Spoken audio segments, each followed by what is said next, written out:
Hi guys! So today I wanted to do another food video and I am carrying on my theme of being semi-vegetarian with looking at 5 easy ways you can add more vegan food into your diet. Now, veganism is a big commitment and a lot of people don't want to go that far to the commitment, but they do want to do more to help the environment, to be more animal friendly and to just have a better earth, really, I guess you could say. And so I want to talk about 5 ways that I'm able to add vegan food into my diet without being too restrictive and being happy with it. So let's go.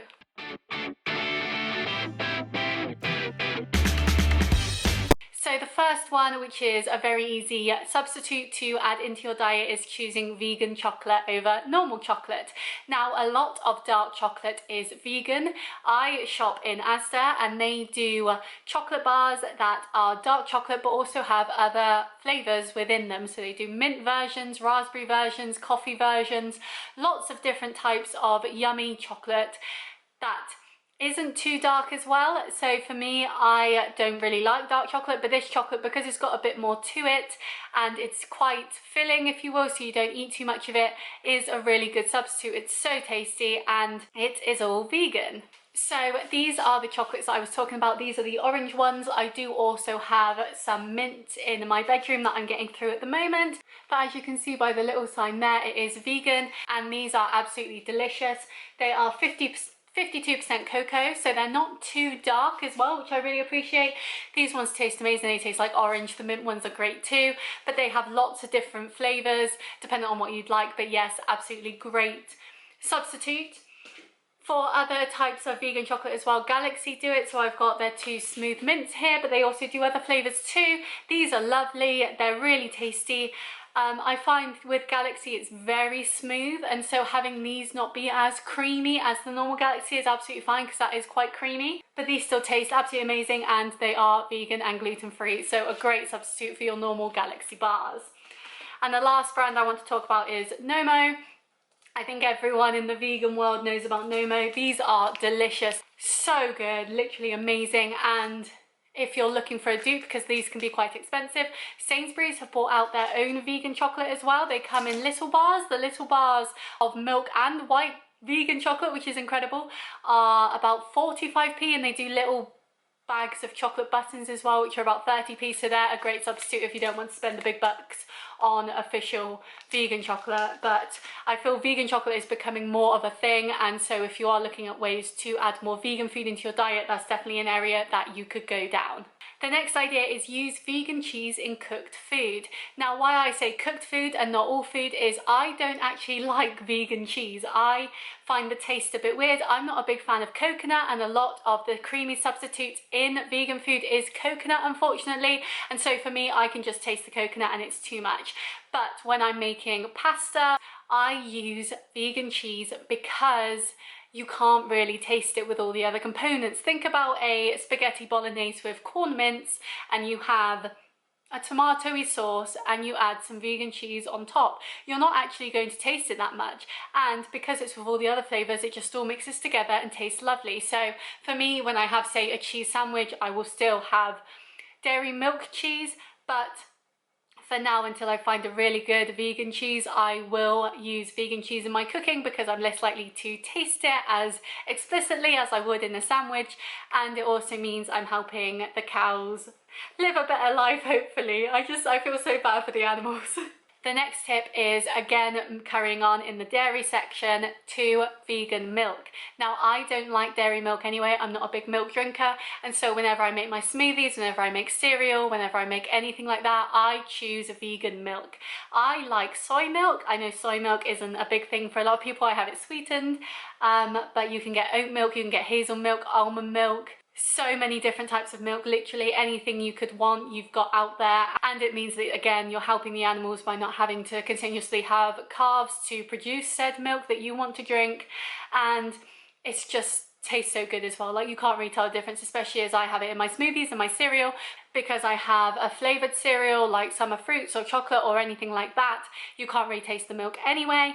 And also with my smoothies, because I add it with bananas and strawberries and blueberries and raspberries and all sorts of fruits, again, you can't really taste it, but the sweetened version is definitely nicer than the non-sweetened, and that's just personal preference. But there's so many different types of vegan milk out there that you can try that I really think you don't even need normal cow's milk anymore. You can have whatever milk you want in a vegan form because there's so much choice. So go out, get a bunch of samples, try a bunch and see which one works for you. My next tip is find vegetarian alternatives that are also vegan. So I eat a lot of corn. I have corn fillets, mince, pieces, they're ham slices. I have all different types of corn, anything that is vegetarian substitutes for meat. And so for me, one big thing that I could change very easily is buying vegan substitutes instead. So a lot of the corn stuff is also vegan, so you can look out for, say, the ham versions that are vegan, not vegetarian. You could find chicken that's vegan, not vegetarian. The Richmond's selection of pork products, if you will, are incredible. I had their meatballs recently, absolutely amazing. I swear by their sausages. Their bacon is so good.